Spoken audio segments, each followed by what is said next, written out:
Students welcome back to my channel. Hope you all are doing well. Students आज हमारे पास हम इस नई बुक्स को डिस्कस करेंगे, न्यू बुक को। ठीक है, इनमें पहले आपको पता है कि कीबोर्ड की प्रीवियस बुक्स थी, उसमें हमारे पास वो 3rd एडिशन था, लेकिन यहाँ हमारे पास इसका 4th एडिशन आया है, तो इसकी 6, 7, 8 में ही चेंजेस हुई हैं। तो मैं तीनों बुक्स की आपके पास वीडियोस डालूंगी, लेकिन आज हमारे पास अपलोड करूँगी। लेकिन आज हमारे पास मैं इसके बुक 8 क्लास की बुक के चैप्टर नंबर 1 को डिस्कस करने वाली हूँ आपके साथ। ठीक है, सो इस बुक से रिलेटेड बहुत सारी यूज़फुल इन्फॉर्मेशन आपके पास आती रहेंगी, और इसलिए मेरे चैनल को लाइक करें, सब्सक्राइब करें और शेयर करें। ठीक है स्टूडेंट्स, सो आज हम बगैर टाइम ज़ाया किए अपने टॉपिक की तरफ बढ़। अच्छा स्टूडेंट्स, इमर्जिंग का मतलब होता है उभरना। ठीक है, उभरती हुई टेक्नोलॉजी। सही, emerging technology refers to the evolution of an existing technology. Evolution किसको बोलते हैं? तब्दीली, बदलाव। ठीक है, new technologies continues to alter the way we live, work and interact in a world dominated by digital solution. ये कह रहे हैं कि इमर्जिंग टेक्नोलॉजी जो है वो चेंजेस हैं किसमें, किसी मौजूदा टेक्नोलॉजी में। सही, इसको रेफ़र कर सकते हैं ऐसे। और जो न्यू टेक्नोलॉजीज़ हैं उन्होंने वैसे ही हमारे खाने पीने का, रहने का, काम करने का तरीका चेंज कर दिया है। किसकी मदद से? डिजिटल सॉल्यूशन की मदद से। अच्छा, डिजिटल सॉल्यूशन क्या है? देखें, अगर आप लोग को कोई सम मिला, ठीक है, टीचर ने कोई प्रॉब्लम दी और आपको उसका आंसर नहीं पता चल रहा है, किसी दोस्त को भी नहीं आ रहा, तो आप फ़ौरन से क्या करोगे? गूगल करोगे, प्रॉब्लम का सोल्यूशन ढूंढोगे ना, डिजिटल, क्योंकि आपने डिवाइस की ऐसे ढूंढा है तो वो डिजिटल सोल्यूशन हुआ। इस तरीके से मुझे कोई रेसिपी नहीं आ रही है, आपको कुछ बनाना नहीं आ रहा, फ़ौरन से गूगल करोगे।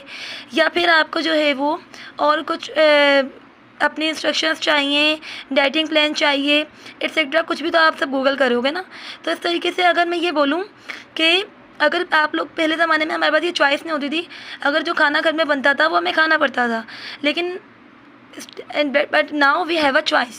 हमारे पास चॉइस है। अगर अब मुझे कोई खाना पसंद नहीं आ रहा घर में बना हुआ, तो मैं फ़ौरन से फ़ोन उठाऊंगी, फूड पांडा या कोई भी सर्विस लेकर, और जो है वो फूड ऑर्डर कर लूँगी। तो क्या मेरी प्रॉब्लम का सोल्यूशन मुझे मिला? बिल्कुल मिला। किसकी मदद से? डिजिटल सोल्यूशन की मदद से, यानी टेक्नोलॉजी की हेल्प से। Many of these technological advancement are quite beneficial. ये कह रहे हैं बहुत सारी टेक्नोलॉजिकल एडवांसमेंट क्या है हमारे लिए, टेक्नोलॉजी में जो एडवांसमेंट हुई हैं वो हमारे लिए फ़ायदेमंद है। क्यों? क्योंकि इसने प्रोडक्टिविटी को बूस्ट कर दिया है। कैसे? जैसे कोई फैक्ट्री में अगर वर्कर्स काम करते थे, स्टूडेंट सुनिएगा मेरी बात गौर से, पूरी वीडियो देखा करें। कोई वर्कर्स काम कर रहे थे, तो अगर पैकिंग कंपनी है, सही, सामान डाला जा रहा है और पैक किया जा रहा है, तो workers we are humans and we are getting tired by repetitive task, but machine bore नहीं होती। तो इस वजह से अगर मैं मुख्तलिफ मशीन्स लगा लूँ, अब देखा है मुख्तलिफ फैक्ट्रीज़ में सेटअप लगे हुए होते हैं मशीन का, जिनमें पैकिंग भी हो रही होती है जल्दी जल्दी, जिनमें मटेरियल भी जा रहा होता है, जिनमें प्रोडक्ट भी बन रहे होते हैं, जिनमें पैकिंग सील भी हो रही होती है, प्रोडक्ट बिल्कुल रेडी होके मेरे पास आ रहा होता है। बहुत सारी आपने ऐसी वीडियोस देखी होंगी। ये हमारे पास किसकी वजह से हुआ है? टेक्नोलॉजी की वजह से, क्योंकि मशीन इन्वेंट की गई जो कि ये काम कर रही हैं, जिससे प्रोडक्टिविटी क्या हो गई? बूस्ट हो गई, बढ़ गई। Improve access to the service you require. For example, अगर पहले मुझे कहीं जाना होता था तो मैं बाहर निकलूँ, रक्षा वगैरह ढूंढूँ, लेकिन अब क्या ऐसा कुछ होता है? मुझे अगर कहीं जाना है तो मैं फ़ौरन से ड्राइव ढूंढती हूँ और मेरी प्रॉब्लम का सोल्यूशन मिल जाता है, क्योंकि टेक्नोलॉजी ने मेरी ज़िंदगी को डे बाय डे क्या बना दिया है? सिंपल बना दिया है। अच्छा, we can not imagine living without technology in the world today. और हम आज इस दुनिया में टेक्नोलॉजी के बगैर नहीं रह सकते। मैं अगर एक दिन भी आप लोगों से फ़ोन ले लूँ ना, तो आप लोग बोलेंगे नहीं मिस, हमें फ़ोन वापस करें, क्योंकि हमारा ना बहुत सारे काम हमारे ऐसे हैं जो हम फ़ोन के ज़रिए करते हैं। ठीक है, most of this technologies are rapidly involving, और इनमें से बहुत सारी टेक्नोलॉजीज ऐसी हैं जिनमें क्या हो रही हैं? अपडेट्स आए जा रही हैं, आ रही। जैसे आईफोन हमारे पास पहला मॉडल आया था, अब उसके बाद कितने सारे आईफोन में अपडेट्स आ गई हैं, कितनी सारी एवोल्यूशन हुई है, कितनी सारी चेंजेस हुई हैं, कितने सारे मॉडल्स हमारे पास आ गए। In this chapter we will be discussing this technologies, और इस चैप्टर में हम ऐसे ही कोई टेक्नोलॉजीज़ को पढ़ने वाले हैं जो कि इमर्जिंग टेक्नोलॉजीज़ होंगी। सबसे पहले 3D इमेजिंग। देखिए, 3D इमेजिंग में हमारे पास ऐसी इमेजिंग होती है जिस पे हमें 3 साइड्स दिखें। सही है, टॉप, लेफ्ट एंड राइट। सही है। 3D imaging is a technique which develops or create the impression of depth within an image by deploying 3D data into 2D 3 dimensional format. कह रहे हैं कि 2 डायमेंशनल डेटा को जब 3 डायमेंशनल फॉर्मेट में हम लाते हैं तो वो डीप इंप्रेशन क्रिएट करता है इमेज का। सही है। It is use in various industries, बहुत सारी इंडस्ट्रीज़ में यूज़ होता है, हेल्थ केयर में, प्रोडक्ट डेवलपमेंट में। अगर मुझे किसी प्रोडक्ट के बारे में दिखाना है तो मैं 3D इमेजिंग में दिखाऊंगी, बाकायदा मेरे प्रोडक्ट की बिल्कुल विजुअल में बिल्कुल 3D विजुअलाइज़ कर सकूँगी। सही है, मेरा प्रोडक्ट जो है वो मुझे नज़र आएगा, उसकी बैक साइड भी नज़र आएगी, टॉप भी नज़र आएगा, सब चीज़ें नज़र आएंगी मुझे। सही है।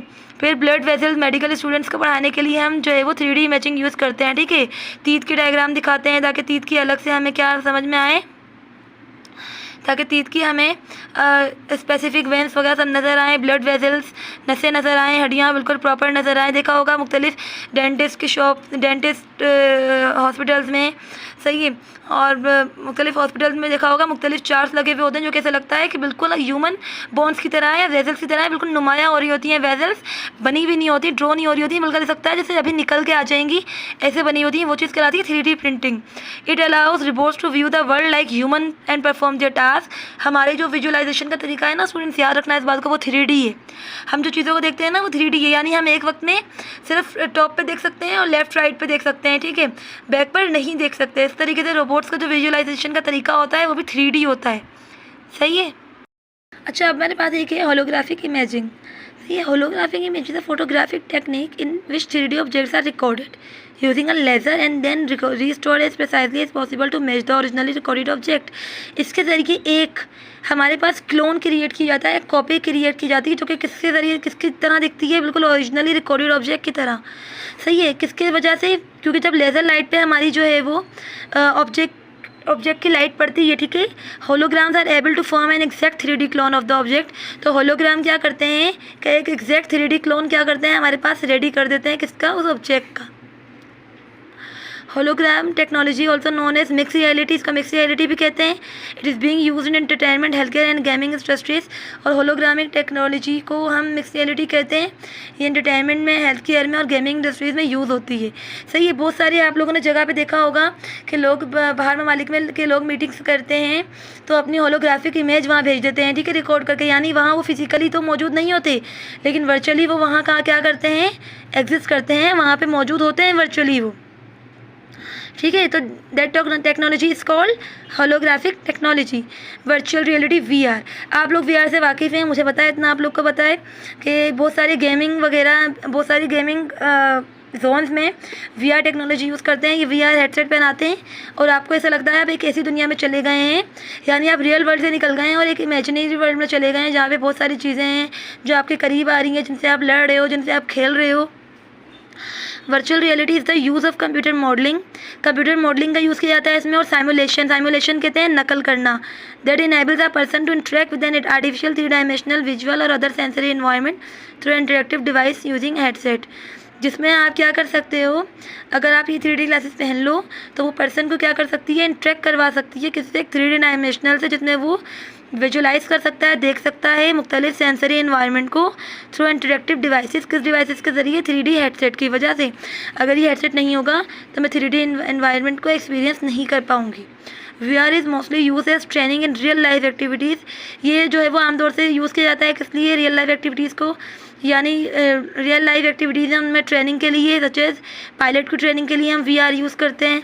It is used in health care, entertainment, marketing and the gaming industries. और ये हेल्थ केयर, मार्केटिंग और गेमिंग इंडस्ट्रीज़ में भी हम क्या करते हैं, इसको यूज़ कर सकते हैं। अच्छा, next topic distributed application. Distribute का मतलब ही है कि तकसीम हुआ। A distributed application is a program that's run or more than one computer and communicates through a network. एक ऐसी एप्लीकेशन जो कि बहुत 2 से ज़्यादा कंप्यूटर पे रन कर रही है, किसकी वजह से? और कम्युनिकेट कर रहे हैं आपस में नेटवर्क की मदद से, means internet. Distributed application can be relatively simple, ये सिंपल है। Using a single client computer and a client single server. एक सिंगल कंप्यूटर पे जो है वो है, जैसे गूगल मेरे पास डिस्ट्रीब्यूटेड एप्लीकेशन है, इसको मैं भी यूज़ कर रही हूँ, इसको आप भी यूज़ कर रहे हैं। लेकिन जब मैं यूज़ कर रही हूँ तो मुझे मेरा एक कंप्यूटर सही है चाहिए और एक सर्वर चाहिए, और जब आप यूज़ कर रहे हो तो आपको भी यानी सर्वर चाहिए और एक कंप्यूटर चाहिए, सही है। For more complex allow multiple computers and several servers. और अगर मुझे एक नेटवर्क क्रिएट करना है तो मुझे उतने ही कंप्यूटर्स रखने पड़ेंगे और उतने ही इंटरनेट को उसमें क्या करना पड़ेगा, सर्वर्स को कनेक्ट करना पड़ेगा। For example web browsers are distributed applications. ये कह रहे हैं कि वेब ब्राउजर्स डिस्ट्रीब्यूटेड एप्लीकेशंस हैं। Browsers requires backend software, browsers को बैकएंड सॉफ्टवेयर चाहिए होता है, लाइक सर्वर्स यानी internet, world wide web, as well as front end software installed on our work station. जबकि फ्रंट एंड सॉफ्टवेयर हमारे पास क्या होता है, इंस्टॉल होता है, like Google Chrome, Opera, Internet Explorer etcetera. 3D printing, याद रखना है कि 3D प्रिंटिंग हमेशा लेयर्स पे काम करती है, ठीक है। यानी हम लेयर्स के ज़रिए कोई ऑब्जेक्ट क्या करते हैं, क्रिएट करते हैं। इसकी चाहे तो नेट पे कोई वीडियोस देखेगा आप। 3D printing is a process in which 3 dimensional object is created by building up a layer of material. एक 3D ऑब्जेक्ट क्रिएट किया जाता है किसके ज़रिए, लेयर ऑफ मटेरियल रख के। सही है। 3D to create a 3D printed object और डिज़ाइन और the object is created using computer aided design. सबसे पहले एक डिज़ाइन रेडी किया जाता है जो कि किस सॉफ्टवेयर पे रेडी करते हैं, कैट सॉफ्टवेयर पे। This design is then converted into a series of thin cross sectional layers. ये डिज़ाइन बाद में कन्वर्ट हो जाता है किसमें, थिन क्रॉस सेक्शनल लेयर्स में। With the 3D printer reads and then uses goes up to build a layer object. जो कि 3D प्रिंटर डिज़ाइन रीड करता है, इसके बाद क्या होता है, मेरा ऑब्जेक्ट क्रिएट होता है। The printers follow the design and deposit small amount of material. Printers जो है वो डिज़ाइन रीड करता है और डिपॉजिट करता जाता है स्मॉल अमाउंट ऑफ मटेरियल। सही है। सच एज प्लास्टिक, अगर प्लास्टिक से कोई चीज़ बना रही हूँ, मेटल से बना सकती हूँ, द स्पेसिफिक शेप और pattern of each layer. Each layer is added, the printer slightly rise. देखिए प्रिंटर थोड़ा सा ऊपर उठता है, एक लेयर डालता है। सही है। फिर थोड़ा सा और ऊपर उठता है, दूसरी लेयर डालता है। तो इस तरीके से मेरे पास क्या होता है, लेयर्स पे काम हो रहा होता है। सही है। This process continues until the entire object is build. और ये लेयरिंग का प्रोसेस कब तक कंटिन्यू रहता है, जब तक कि वो मेरा ऑब्जेक्ट, जैसे मैं एक एप्पल बनाना चाह रही हूँ, 3D एप्पल, तो क्या होगा, वो जब तक कि एप्पल पे लेयर्स देता रहेगा, जब तक कि मेरा जो डिज़ाइन मैंने कैट सॉफ्टवेयर के ज़रिए दिया है, जो कि कन्वर्ट हुआ है थिन सेक्शनल क्रॉस में, वो मेरे पास ये एप्पल रेडी ना कर दे, तब तक वो उसके ऊपर लेयर्स डालता रहेगा। तो ये स्टूडेंट्स, तो आज के लिए मेरे पास 3D प्रिंटिंग तक ही हम रखेंगे। नेक्स्ट हमारे पास जो है वो बहुत सारे सॉफ्टवेयर ऐसे हैं जिनको हमें समझना है। सही है। तो बहुत सारी हमारे पास ऐसी इसमें हेडिंग्स हैं जो कि यूज़फुल हैं, बहुत सारे सॉफ्टवेयर इस बुक्स में आ गए हैं जो हम समझेंगे। ठीक है। लेकिन अभी के लिए मुझे जो है वो ज़्यादा चाहिए, इसको बुक वीडियो को पूरा समझिएगा। ठीक है। और आई नो मेरी वीडियोस थोड़ी सी शेक हो रही हैं, तो पॉजिटिव क्रिटिसिज्म रखिएगा स्टूडेंट्स। मैं इसका ज़रूर कोई ना कोई हल निकाल लूँगी, लेकिन उस जब तक आप मेरे वीडियो को लाइक सब्सक्राइब करें, शेयर करें। ठीक है स्टूडेंट्स, क्योंकि हमारा गोल है कि हम जो है वो आप तक अच्छी से अच्छी वीडियो पहुँचाएँ, और जो नॉलेज मेरे पास है वो मैं आप तक पहुँचाऊँ। ठीक है। तो प्लीज़ मेरे चैनल को लाइक करें, सब्सक्राइब करें और शेयर करें। अल्लाह हाफिज़।